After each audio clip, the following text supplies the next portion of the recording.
Okay, so I think we can start right now. So good morning, good evening, good afternoon, everyone. I am extremely happy, of course, to be with you.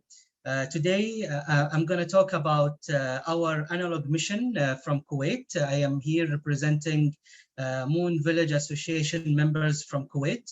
I would like to first thank our partners, the Contemporary Art Platform from Kuwait, for hosting the gallery that we are going to speak about right now.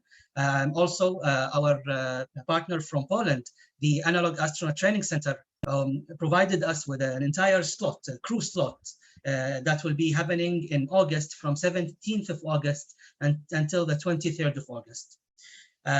Also, this presentation was done, the beautiful design that you will see was done by one of our new analog astronauts, artists, Nofel Gharabelli. And I did the content. Okay, so as an outline, first I will be talking about the introduction. In the end of the day, Kuwait has no space agency. Does it make sense to speak about Kuwait being involved in the expansion of human civilization into outer space? I will be talking about why we think this is important. And then I will be talking about the relationship between arts and space, and why I think art is particularly important to outreach and communicate our belief that I'm going to introduce right now.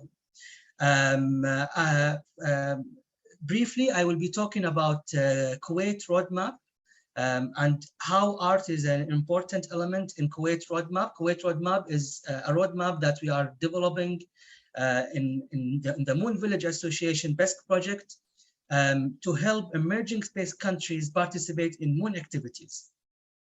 So I'm going to talk about this roadmap, and then I will briefly speak about analog missions in general and how we are linking arts with analog missions. Then to the right, in number 4, I will give the floor to Asil. I hope she is going to join us very soon. She is the CAP Contemporary Art Platform gallery coordinator to talk about the exhibition a little bit, and then of course we will give the floor to our analog astronauts that are with us right now, Nada and Nof, to talk about the artwork that they did during the gallery and maybe some future prospects.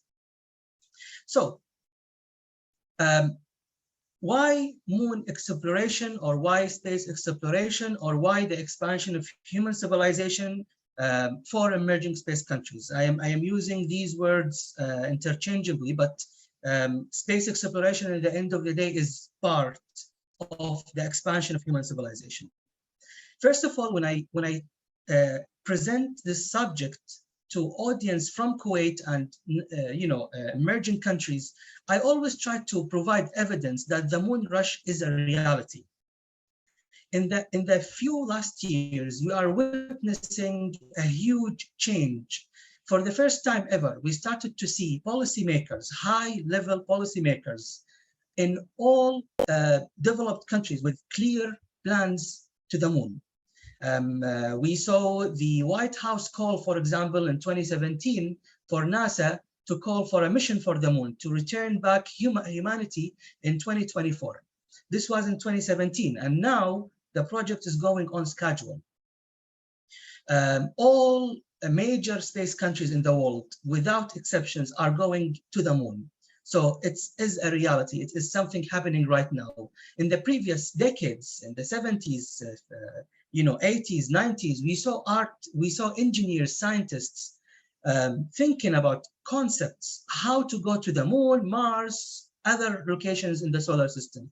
But only in the last few days, we are seeing policymakers, high level, putting policies for the moon. An important idea that I like to communicate is we don't want conflicts over lunar resources. Space policy is regulated by international law. And today we have gaps on how companies, how countries can utilize resources in the moon or other places in the solar system. If not everyone is involved, we might face conflicts. So it is extremely important to involve everyone in policy making to utilize resources in outer space. Last but not least, in our belief system, we think that exploration is in our blood. It's in our genes. When humanity first left Africa, expanding into other places in Earth, they were driven by exploration. So it's in our nature. We did it and we are going to do it. So the expansion of human civilization is important. In the picture here, you can see an artist visualization for the moon village. And as you can see, this amazing picture, you can see large scale buildings. And these buildings, as you can see, will never be realized without the extraction and the utilization of resources in the moon. Therefore, it's important that everyone, cooperate, coordinate to make this a reality and to make it happen in a peaceful way. So we believe that asking the question why the expansion of human civilization into outer space is important is the wrong question. We have to correct it and say, what will emerging space countries lose from being late? It's a reality, it's happening. If you want to be late, then it's up to you, but you have to think, you have to calculate what you are gonna lose. At least, and by being late here, or by being a part of the international efforts to expand to outer space, starting from the moon, is not necessarily an entire mission. I'm not talking here about a complicated mission to the moon. I am talking here about just involvement, just the involvement in policy making. Therefore, the exploration of human civilization starting from the moon is a destiny, not a choice. It's going to happen, and we have to deal with this reality from now better than tomorrow. As many are thinking, in the Moon Village participation of emerging space countries project, we are asking the question, how to involve everyone? We think it's extremely important that everyone is involved. The vast majority of the world population are in developing countries and underdeveloping countries. So we need to involve everyone to that effort. So as you can see here in this picture, we had the first event in Kuwait in 2019, realizing the Moon Village participation of emerging space countries. We had with us the vice president in the Moon Village from the Moon Village Association, Mr. John Mankins. We had the CEO of Eugenia SDO, Professor Oleg, and we had Chaitanya also from PT Scientists. They were all mentoring the team. You can see in the picture how to involve Kuwait. They came up with projects, and we came up with recommendations. Among the recommendations is to have a roadmap for Kuwait on how to involve Kuwait in moon activities. This project was adopted by the Moon Village Association and now expanded. Today, we have 12 countries around the world working in their roadmap, and they are active. So the basic idea here is in the Moon Village BESC project, we mentor teams to create a roadmap. And then they approach, after they draft this roadmap, and by the way, this roadmap is adapting the architecture working group white paper roadmap, that is showing 10 years future, 50 years, and then 100 years prospect. As the roadmap is completed, they approach customers and investors. And then as they approach customers and investors, they reevaluate. And this is what we are doing here in Kuwait. When we first drafted our roadmap in 2019, we completed in 2020, finalizing the roadmap, we didn't consider arts. But as CAB now is one of the, we consider CAB as a stakeholder. We cooperated with them and we added art as a very important element in our roadmap. So you can see the loop is repeating itself until the actual involvement of an entire country. Our approach is bottom-up approach, as I will see, but of course we hope to see the entire country in a national level drafting a policy for the moon. So very briefly, I'm not going to talk in more details about the roadmap because, as I mentioned, it's a prospect for 10 years, 50 years, and 100 years from now. But now we have two approaches: bottom-up approach or top-bottom approach. For the bottom-up approach, this is our group. What we are doing that we hope it will affect the government. So we have a team project. This team project is focusing more into engineering aspects. Of course, I will be happy to talk about it later. And then we have art and analog mission. This is our main topic today. I'm going to talk about this in more details. And we have individual projects. Everyone might have a different individual project that they would like to proceed with. Of course, if we work as a team, we are much more stronger. We think art and analog mission is important for outreach, and art is an effective tool to communicate our belief that I just mentioned in the introduction. Of course, bottom-up approach, we would like to have the country to make a national space policy.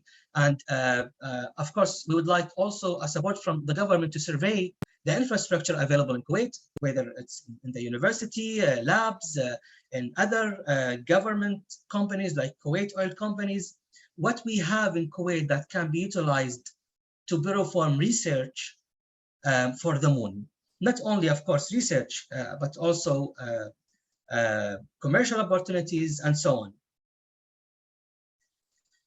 Okay, so now let's talk a little bit about arts and space. When I talk about this topic, I always like to start with this image. In this image here, you can see Galileo.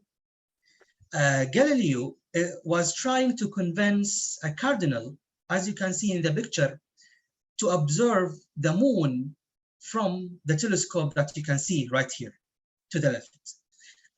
The face expression of the cardinal is refusal, because Galileo, for the first time ever, he provided solid evidence that the moon is a body that can be studied. We can do research, we can study the moon. And Galileo reached to this point because he was able to observe the moon in his telescope and calculate the shadows of the mountains from artistic tools, just calculating the shadow. So he was able to recognize that there are mountains and valleys in the moon. This is striking to the people that time, in the 14th century, because at that time they believed that the skies, the heavens, celestial objects are all metaphysical, like they are beyond nature, they can't be studied. And the refusal of the cardinal was due to the fact he didn't want his belief to be affected. So Galileo became Galileo not because he was a scientist. He is, of course, a scientist, but not because of that, not because he was the person who invented the telescope. This is a common mistake. He didn't invent the telescope, and he was not the first person who observed the sky. Some people before him also observed the sky using the telescope, but he was an artist. Galileo became Galileo because he was an artist. And of course, we know the pioneers, Galileo, Copernicus, Kepler, they are the founders, or they provided us They gave us the idea of scientific method that we are using right now, and all the technology we have is because of this scientific method. Galileo is not the only person who is also an artist. Kepler with the Somnium novel. Somnium in Latin means the dream. Kepler, since he was young, he was fascinated by the sky, and his graduation thesis was about how can we see the sky from the moon. So if we are standing in the lunar surface, how the sky will look like. Of course, he believed in the Copernican idea that the sun is in the center of the solar system and all planets revolve around it. And of course, he was also supporting Galileo's work regarding the shadows, mountains, and valleys in the moon. And Kepler actually ended a long discussion of 1,600 years of how celestial objects move in the sky. So he came up with the idea that celestial objects revolve around the sun in an elliptical shapes. This is, in this novel, he was imagining that there are, some figures, of course, they went from Earth, they launched, they have some magical launching vehicle from Earth to the moon, and he explained in more details that is, for his time, a revolution, of course, how the mechanism of moving from Earth to the moon was. He also gave us an imagination how creatures are living in the moon. He thought that there are some type of living creatures living in the moon. And of course, he was explaining the celestial objects as you can see it from the moon. This is the first ever science fiction we know that we still, we are, all the science fiction you can see right now was just started from this novel.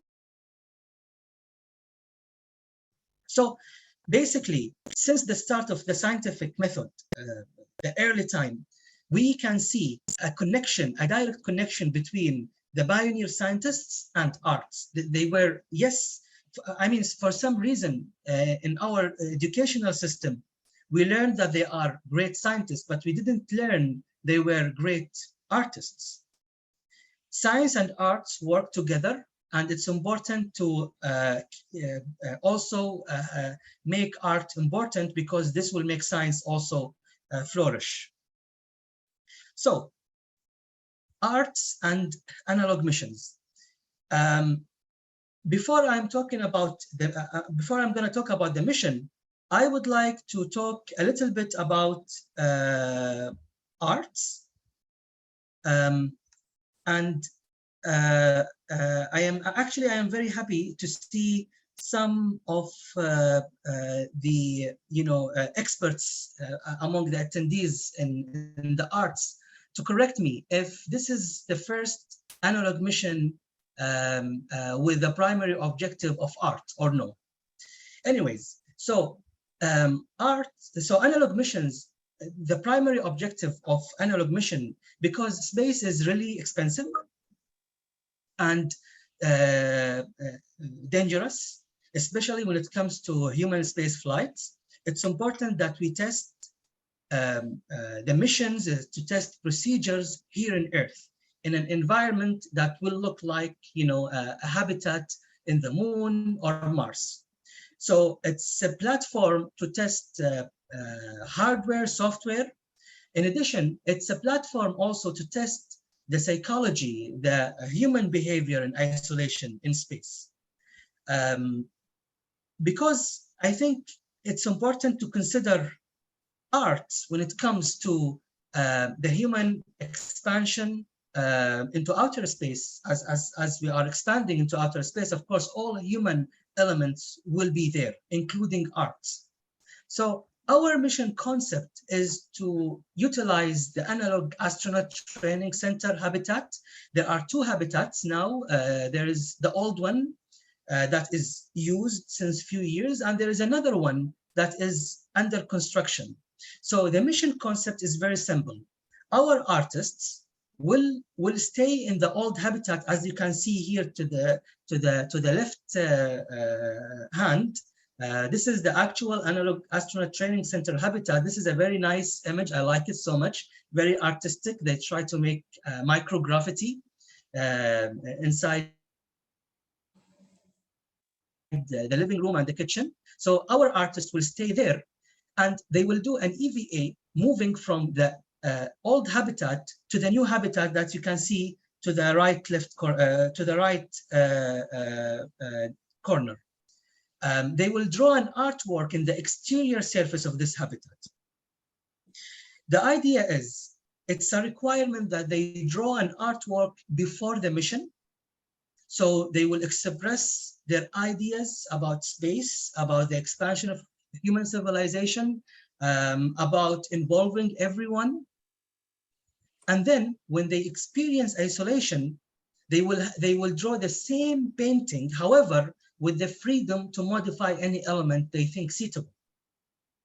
In the end of the day, we would like to publish a catalog where both arts will be published for each artist before the mission and during the mission, and Analogue astronauts artists will be requested to write an abstract or a paragraph why this change in the artwork happened. How, or in other words, how isolation affected their inspiration, how it affected the artwork. So we have the following objectives. First, to perform artworks on the exterior surface of the new habitat. Of course, there is a step 0, if you like to call it. It's not mentioned here. They have to do a painting. The artwork here means painting, basically. Before the mission, which we will have a small introduction, a small brief about the gallery that we had in Kuwait for the artists. And then they will perform the artwork on the exterior surface of the new habitat. The second objective is to scan the surrounding region for future missions. This is not going to be a single mission. We are planning with the Analogue Astronaut Training Center also next year. In addition to the paintings in the outer surface, we would like to have 3D models in the landscape of the habitat. We have a lot of ideas, and of course, we are open for partnerships for next year. A third objective is to perform a virtual reality experiment about the overview effect. And then, of course, as I mentioned, we would like to compare the artworks before and during the mission and publishing that in a catalog. And we would like to repeat that next year. This is the mission in general. Of course, there are a lot of details. If you like to ask more about the mission, I will be very happy to receive your emails, your questions, or we can discuss after the presentation. But now I would like to give the floor for the contemporary art platform representative. I can see here Asil and Liliane, I think, with us. So please, Asil, introduce yourself. Yes, hi, my name is Asil. Tell us about the amazing gallery that you organized. Okay, so my name is Asil. I'm the gallery coordinator at Contemporary Art Platform. Aziz, first of all, I would like to thank Ghanem, Abdelaziz, and Agatha for bringing this project to our attention. Our role as the Contemporary Art Platform was to help find artists to participate in this mission.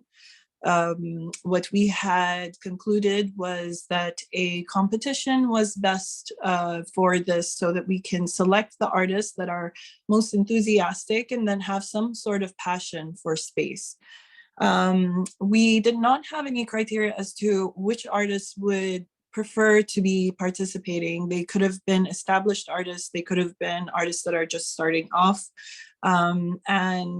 So we left it open to the public, to whoever would like to apply. We held a few seminars just to explain a little bit about what the mission is about, opened it up to the public as well. And we ended up getting a few artists who signed up who were interested in participating. Now, the artists that signed up, we got about 12 people who were interested in a competition, who at the end will be selecting 4 artists from, and from those 4 artists, they would be basically participating in the competition in the end. This competition resulted in an exhibition.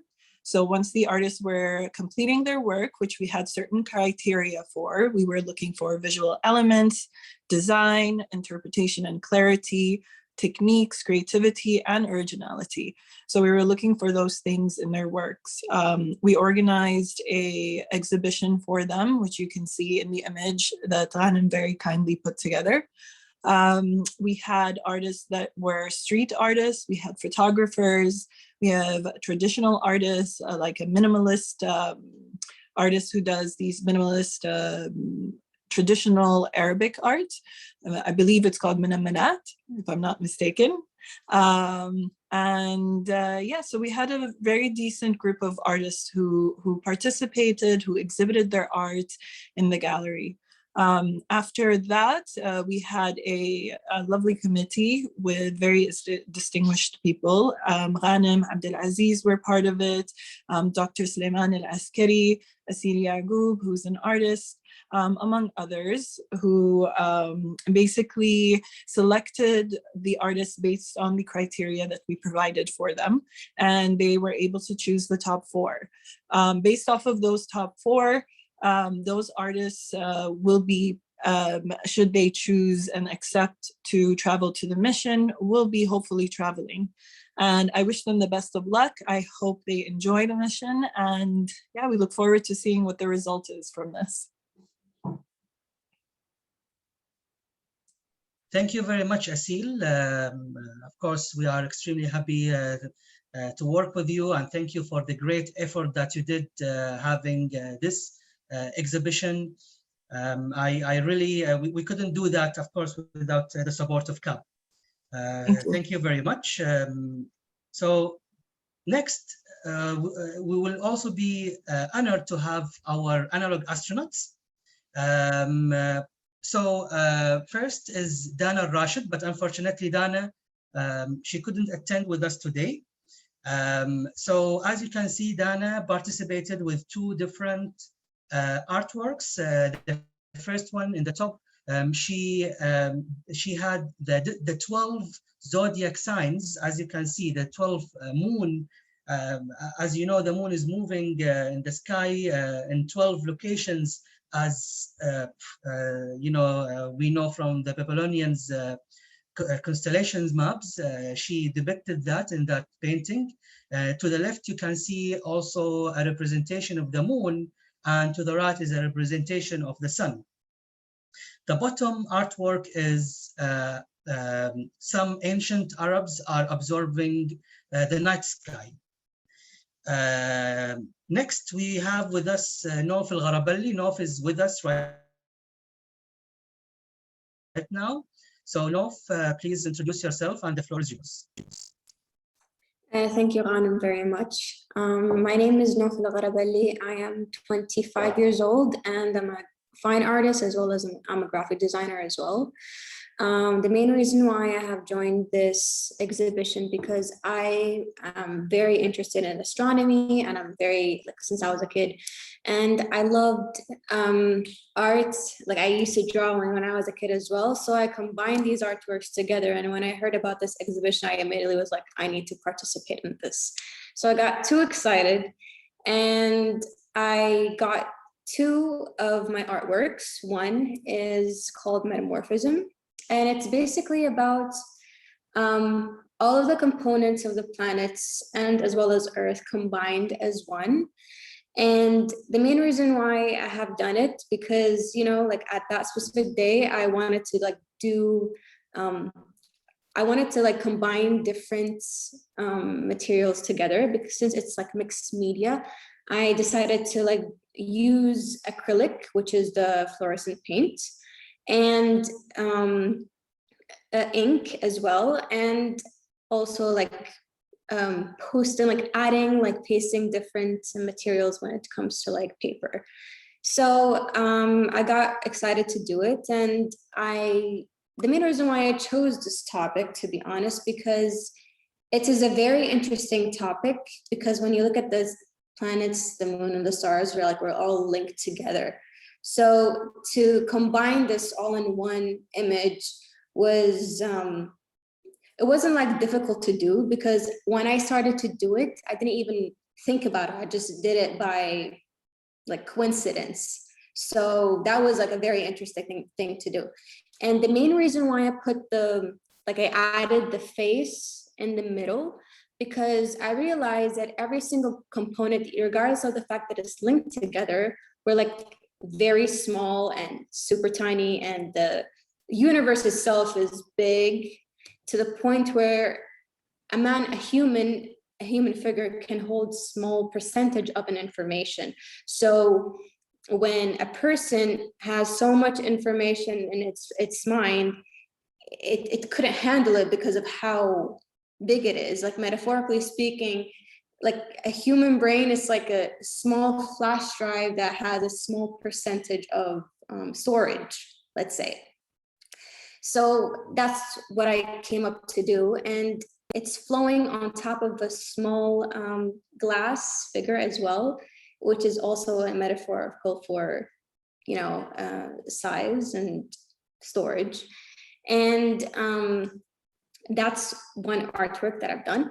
The other one, it's basically talks about like adaptation, and it's more about how colors and every single aspects of, you know, colors and whatnot in the human world combine to create a futuristic painting. And when it comes down to futurism, it's all about dynamic, it's all about movement, and it's all about adaptation to this new world.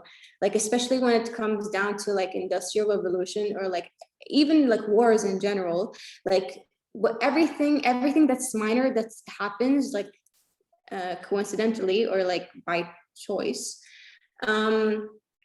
it's basically like changes everything. It's like a domino effect, how everything is like linked together as well. So I've done that, and I got an inspiration from Umberto Boccioni, because he was a part of the futurism movement, but I have linked it to you know, space, art, and change in general. And you could see the dynamics through the brush strokes that I have used, and it's also like acrylic on canvas. And I created this piece based off of also my imagination and the themes that I chose as well. Amazing, Nof. You were saying that you were explaining about the artwork, and I really feel sad that I am far away from Kuwait. I couldn't attend the gallery, unfortunately, because I am now in Portugal as a staff member with the ISU. This is the first time also for me to learn about this amazing, expression, the description about your artwork. I really think it's going to be a very exciting mission. Next, we have with us Nada Al-Ataibi. Please, Nada, introduce yourself and tell us about your artwork. Thank you, Anam. First of all, hello, everyone.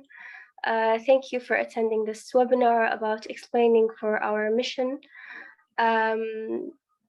As a recent graduate of Gulf University of Science and Technology in Visual Communication, an enthusiast in space since I was a little child, also an art enthusiast since I was a child, I thought this is a great opportunity to start my career after graduating last month, because as Ghanem said, it is one of the first missions that include art and space and experimentation abroad, which sounded amazing to me. So I jumped on the opportunity to draw this painting. I used multimedia, which is acrylic paint. I used water paints, also an aspect of collage on different elements.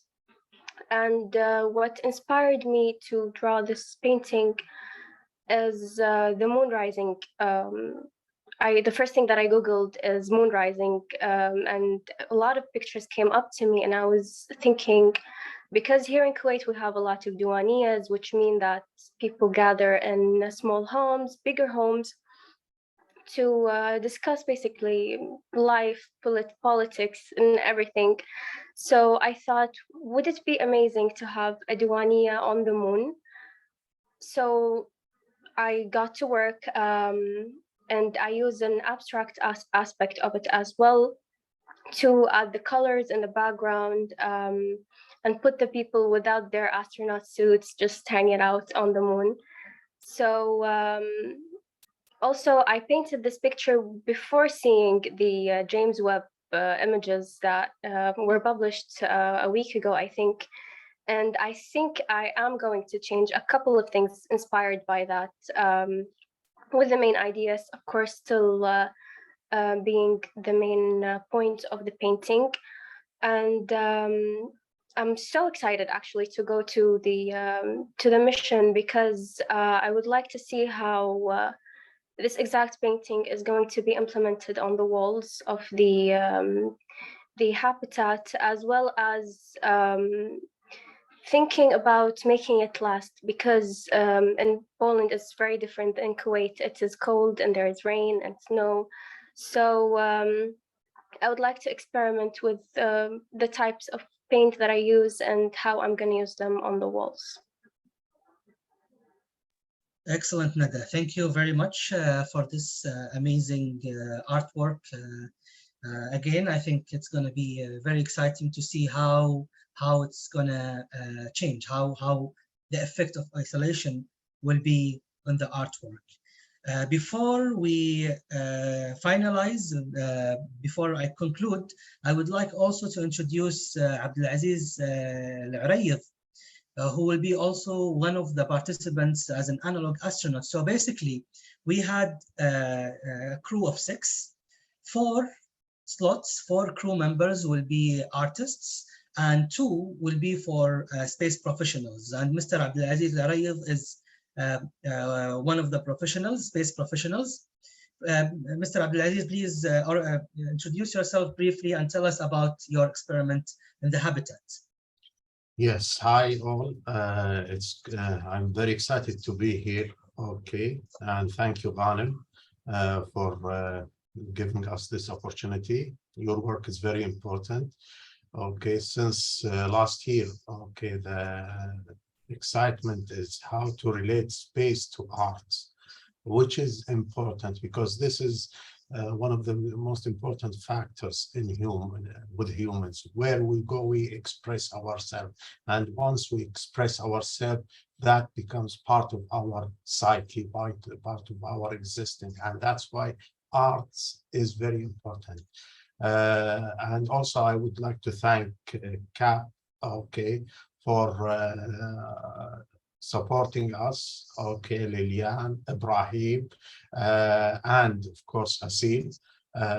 All of you, your great work, much appreciated, giving us all the help that we needed and supporting us with the gallery. And the most important thing is thanks to all the artists, okay? I'm seriously amazed by their work, okay, it covers most of the things, okay, from how people see the space, how people see space abstractly. This is one important thing, or how they interact with it as they see it. Okay, so in both cases, it's amazing.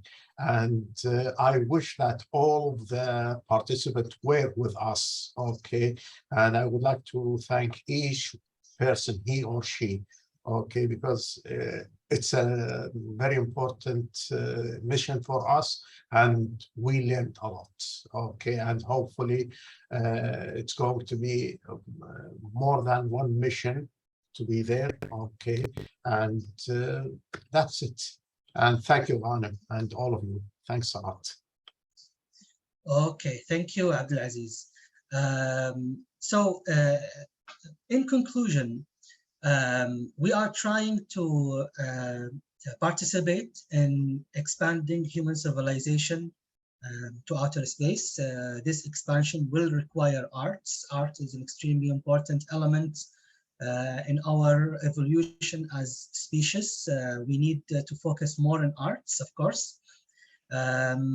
Our initiative is to utilize the analog platforms and also to use art tools to understand more about the effect of isolation for human space flights. I would like to open the floor now for questions, but before that, please allow me to ask one question for our 3 analog astronauts that we have today. What are your expectations for isolation? So how do you expect isolation will affect you? You know, we explained about the habitat, and you know a little bit about the habitat in Poland. So can you tell us, let's start with Nof, how do you expect you will feel isolation affecting you? Honestly, I feel normal, because when it comes down to isolation, it's all about, like, you know, I feel like your creativity will increase. I think that you have time for yourself to, like, self-reflect. And since we live in a world where of electronic devices, like, we're always like on social media, we're always like being surrounded by electronic devices, that we tend to, like, forget that we have to have time for ourselves, and to, you know, self-reflect and just meditate and do things the way that we're supposed to, like, usually since the past. Like, you know, in the 80s and the 90s, they didn't have that. I mean, well, before the 90s, 80s, 70s, at that time, like, they usually like social, and they don't use electronic devices, which is much more healthy than how we live in today. But yeah, when it comes down to isolation, I think it's going to be positive for me. I don't know why, but I think it's going to be positive. Okay, I'm glad to hear that. Neda, how do you think isolation will look like? I think we all experienced some type of isolation during the COVID times and the lockdown, but I think that is going to be a great experience going to the Analogue, because we're around a lot of creative people. I mean, most of us are creative people, so I'm really excited for the work that we're going to do together, as well as the discussions about how to improve our work. Also, as a social person, I would like to get to know everyone during that time. So I'm going to be a little bit annoying in that aspect, but I'm very excited, actually, for this new experience. Excellent. Aziz, what do you think? That's an interesting question. Okay, you are putting us on the spot. I think you are the best one to answer that, but I think it's going to be a very exciting experience, since I don't think we are going to be isolated. Okay, there is a lot of tasks. Okay, so we are going to work 7/24. Let's put it this way, for 7 days. So it's going to be interesting. Let's see. I'm really optimistic and very glad to be working with such inspiring and talented people. Thank you. Thank you very much. There is a question here if we have a website. Well, we don't have a website, but you can find CAP's Instagram account. They have some information about our activities. Maybe we can share it in the chat right now. Also, I see Aziz and Glafki are sharing the Analog Astronaut Training Center website if you like to know more about the habitat. Okay, so any other questions for the about the arts, about our motivation, about the mission? We will be happy to answer, of course.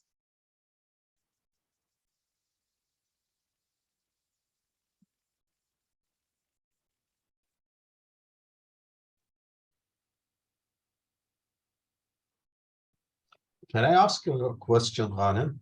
Okay, let's reverse. Okay. Okay.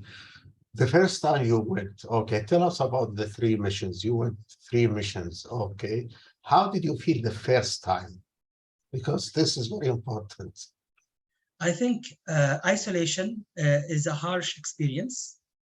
It's not easy to be, because my first 2 missions was in MDRS, the Mars Desert Research Station, and they don't allow us to communicate freely with the outer world. We have limited band gap, so we can't really connect to the internet all the time as you can do in Poland. I think it was a harsh experience. It was difficult. I think you learn more about yourself from such environments. Well, every time I say I'm not going to do it again, because it's not easy. Honestly, it was not easy to me. But I do it. Then I have the opportunity and do it. And now of course, I'm very honored also to have a crew from Kuwait to share also the experience with you guys later on. Okay, I think there is another question. So here, will the Analogue astronauts be going through any physical training before the actual mission? No, there is no physical like training exercises. Normally, there is no such activities for the Analogue Astronaut Training Center. But of course, you have to expect that it will be psychologically and physically difficult. So the answer is no.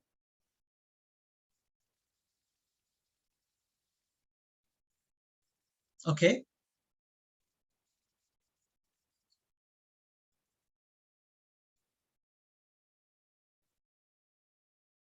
Okay. If there is no questions, I think. Okay, there is another question. In what ways is it physically difficult? Well, well, when you are, of course, when you are staying in your home, I mean, to me, being isolated, living in a small place was difficult. Moving was difficult. You are staying in one place, so of course you need to take care of your diet. If you are living in this place for an extended period of time, it's unhealthy because you don't move a lot. That's why during the mission, you will be required to do some exercises. This is my experience. I mean, yeah, living in a small, isolated place is not easy. Yes, it's the notion of being in a confinement, okay, limited space, as Ghanem, you are saying, okay. So, and this is mimicking exactly what's going to happen in space, because in space we don't have the opportunity to go outside easily. Okay, we have to wear special suit, we have to prepare ourselves, pressurize all of that, because we have had a radiation hazards, we have the pressure, the outside pressure, okay? So it's not as Star Trek, where you go and the planet is class 5, okay, D5, I think they call it, and suddenly they just beam out electronically and they are on the surface of the planet and they do their mission. Wow, this is amazing. Okay, but life is not Star Trek, unfortunately.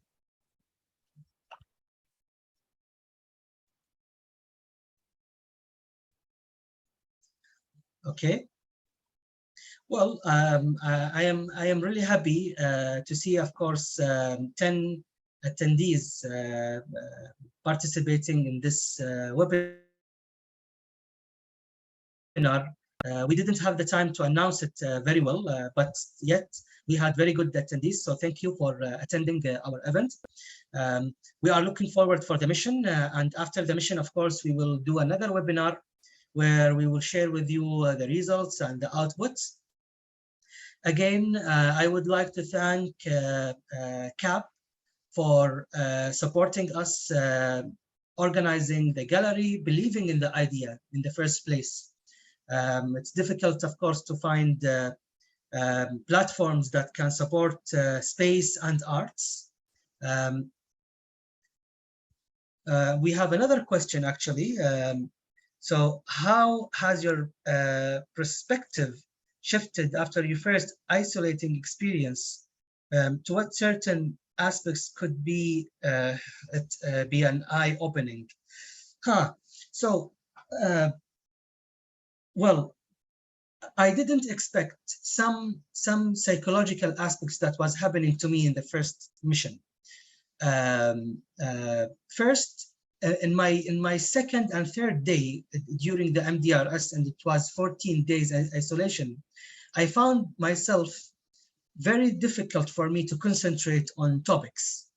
So normally during normal life, you know, when you have your coffee in the morning and you work your daily duties, you know, you are used to finalizing some tasks in a period of time. But during isolation, I found it difficult for me to perform the same task in the same time. I needed more time to focus. Not only that, I was, you know, when I focus on my task, I get distracted easily during isolation. I found this phenomena happening to me and also with other colleagues. And this was very surprising to me. Also, but you know, my second and third mission, because I know this happened to me, I am more aware to how to deal with it. So this is one thing. Also, I had dreams, especially about my past, flashbacks, if you like to call it. It was not comfortable sleeping. Maybe because it's a small place, maybe I don't know. But although I was able sometimes to sleep for 6-7 hours, it was not comfortable for me. So I was tired most of the day. Yeah. So I think this is what surprised me during my first missions.